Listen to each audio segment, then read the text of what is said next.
तो दोस्तों 22 जनवरी को राम जी की प्राण प्रतिष्ठा होनी थी, तो मैं निकल गया अपने नज़दीकी कुंडेश्वर महादेव मंदिर की तरफ। मंदिर परिसर में पहुंचने के बाद मुझे रावण के भेजे हुए इन बहरूपियों ने डराने की नाकाम कोशिश की। फिर माथे पर राम नाम का तिलक करवाकर हम लोगों ने मंदिर में प्रवेश किया।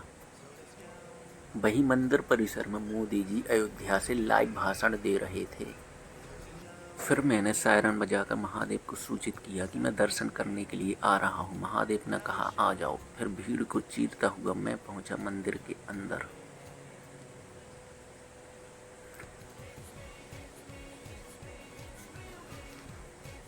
फिर दर्शन करने के बाद मैं गया नदी की तरफ, जहाँ मुझे जैक स्पैरो की ये पलटी हुई नाव दिखी।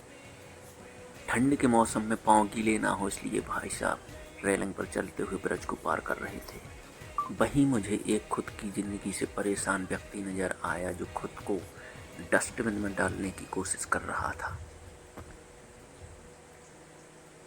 वहीं पर मुझे बहुत सारे मस्तीखोर बंदर दिखाई दिए, जो राम जी की प्राण प्रतिष्ठा का कार्यक्रम छोड़कर अपनी दावत उड़ा रहे थे।